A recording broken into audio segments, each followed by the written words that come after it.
meus amigos, tá rolando a maior treta e a novela entre Jon Jones e Tom Aspinall acaba de ganhar aí um novo personagem. Eu tô falando de Francis Ngannou, que saiu do UFC como campeão peso pesado mais assustador de todos os tempos. Foi pra PFL, fez luta de boxe onde chocou o mundo ao, na minha opinião, vencer o Tyson Fury, um dos maiores pesos pesados da história. E aí agora o Jon Jones falou, se a minha luta fosse contra o Francis Ngannou, aí a gente pode conversar. Tem uma coisa pro legado aqui, o Francis Ngannou fez história, é um grande lutador, essa luta é interessante. O Jones foi aí por meio de suas redes sociais para fazer essa afirmação. Foi aí que o Francis Ngannou pediu para que o mesmo resolvesse aí as pendências com o UFC, que ele resolveria de ir lá e essa luta poderia acontecer. Por que não? E aí o Dan White foi perguntado quais as chances de rolar aí esse combate. E ele respondeu o seguinte, eu vou estar mostrando aqui o vídeo em que ele deu essa resposta. Olha só a declaração aí do chefão do UFC. How much interest Jon showed in the Francis Ngannou fight. Like there was some tweets going back and forth. What would happen if he came to you and says like, I'll fight, but I won't fight Aspinall, I would fight Ngannou. Would you even be interested in that or no? I don't have Ngannou under contract and Aspinall's the guy. Right. If you were put in the position, would you maybe try to get Ngannou back under contract or no?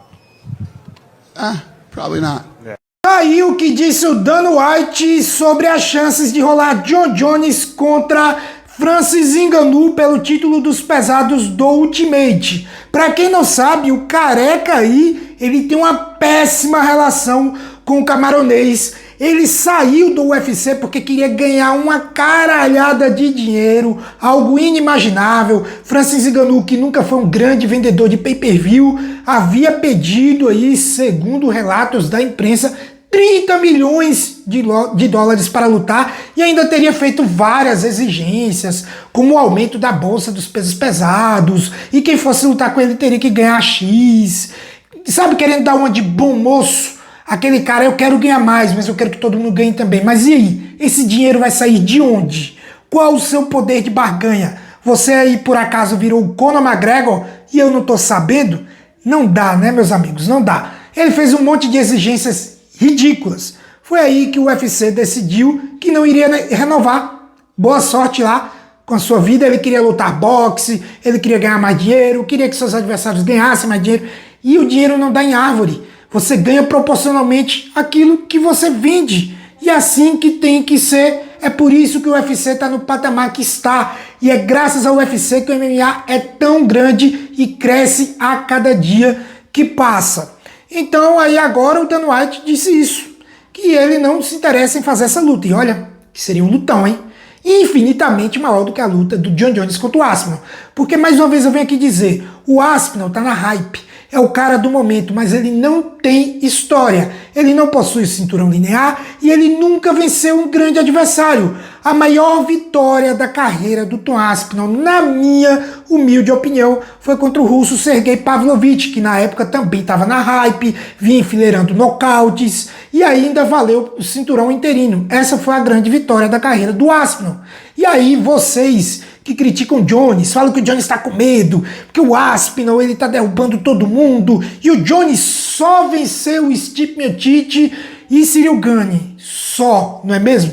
Aí eu não entendo essa galera, como assim você elogia o Aspinall, elogia as apresentações aí do inglês e diminui o que o Jon Jones fez, porque segundo vocês que o criticam, o Gane e o Miocic fora do auge não são grandes adversários.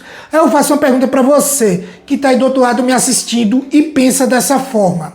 Em que Sergei Pavlovich, Alexander Volkov ou Curtis Blades são melhores do que Stipe Miocic fora do auge, é verdade, e o Ciryl Gane? Me diz aí, coloque aqui o seu argumento. Por que vencer esses caras é melhor do que vencer o Gane e o Miocic? Se o Jones tivesse vencido o Gane e o Miocic com dificuldade, fazendo apresentações ruins, eu entenderia e teria essa opinião. Mas acontece que o Jones atropelou esses dois como ninguém jamais fez em outro momento. Steve Miocic fora do auge, mas é o maior peso pesado da história do UFC, tanto em feitos quanto em qualidade. Steve Miocic, um belíssimo pugilista, um belíssimo wrestler, um cara que não cansa, um baita cardio, QI de luta assustador. Quem não se lembra como ele tirou Francis Ngannou pra nada na primeira luta entre eles? É um grandíssimo adversário, por mais que estivesse fora do auge, o Jones também estava.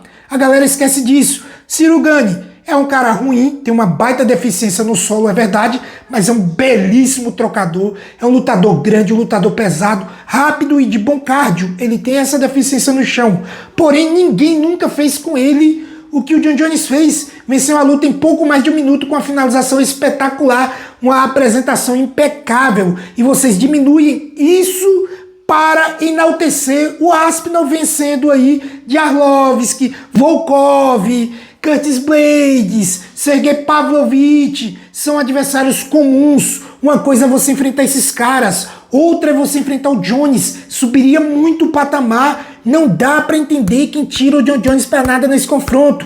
Ah, mas o Jones tá com medo. Não é medo, é porque não vale o risco. É um alto risco, é verdade. O Aspinall tem qualidade, é forte, é rápido, é jovem, tá no auge, e nenhuma recompensa. Não existe recompensa em vencer o Tom Aspinall, porque é um cara que não tem história.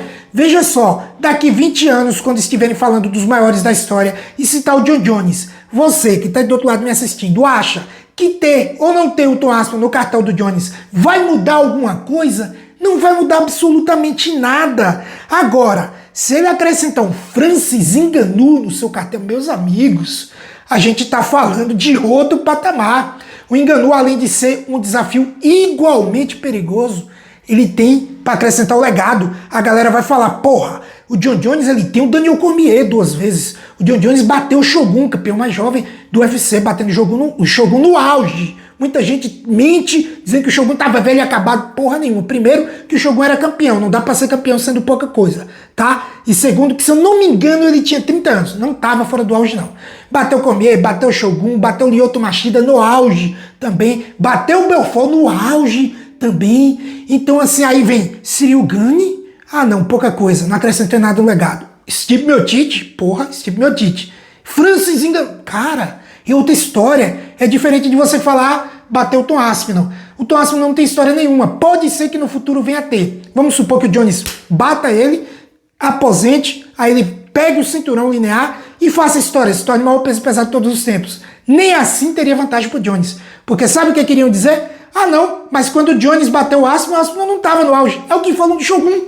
É o que falam do Shogun. É o que falam do Machida, falam do Belfort. Inventam um monte de coisa para dizer que o Jones teve alguma vantagem. Ah, que o Cormier estava velho, mas o auge do Cormier foi exatamente naquela idade.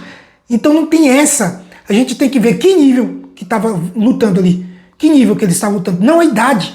Sabe, o Cormier ele foi ter o seu auge já tarde. O Alex Poitin tem 37 anos. O auge dele é aqui. É aqui. Não adianta falar, não, mas fulano ganhou do Poitin com 37. Eu queria ver ganhar com o Poitin com 20. Cara, mas com 20 o Poitin estava começando a lutar. Vocês estão entendendo? Então, assim, não tem essa de idade. A gente tem que ver o nível que o cara estava apresentando. E o Jones bateu o mais alto nível desse esporte. Todos os tipos de jogos, todos os tipos de mentalidade, todos os tipos de altura, de envergadura, se o cara era gordo, magro, atlético, tudo que o Jones tinha para fazer, ele fez. E se ele bate o Aspinall agora, mais uma vez eu digo, mesmo que o Aspinall se torne um grande lutador depois, vão dizer que ele bateu o Aspinall fora do auge. Assim como falam do Conor McGregor contra o Max Holloway e o Dusty Poirier. Ele bateu os dois. E hoje dizem, ah não, mas tanto o Max Holloway quanto o Dusty Poirier estavam fora do auge. Sendo que o Conor McGregor era um novato no UFC quando bateu esses caras aí. Ou seja, eles estavam mais adiantados que o Conor. E o Conor passou o carro nos dois. Mas a galera que conta a história, infelizmente, 99% são os leigos. O 1% é como você e como eu, que é fã hardcore, que entende mais profundamente do assunto. A maioria que vai contar a história, vai passar a história para frente, são leigos. São pessoas que vão falar esse tipo de asneira. Portanto, não vale a pena enfrentar o Tom Aspinall, mas vale muito a pena enfrentar o Francis Ngannou. Porém, infelizmente, o Dana White jogou esse banho de água fria. Espero que a internet caia em peso pedindo esse combate. e o Dan White possa mudar de ideia. Agora eu quero saber de você, qual a sua opinião, você concorda comigo e acha que o Dan White deveria mudar de ideia e colocar Jon Jones para enfrentar o Francis Ngannou e colocar aí a maior luta da história dos pesos pesados? Essa é a minha opinião. Se você discorda, vem aqui no campo de comentários. Deixe o seu ponto de vista, vai largando o like se você chegou até aqui e gostou do conteúdo, se inscreva se ainda não for inscrito, clique em hypar para dar aquela moral. Tamo junto, valeu e até mais.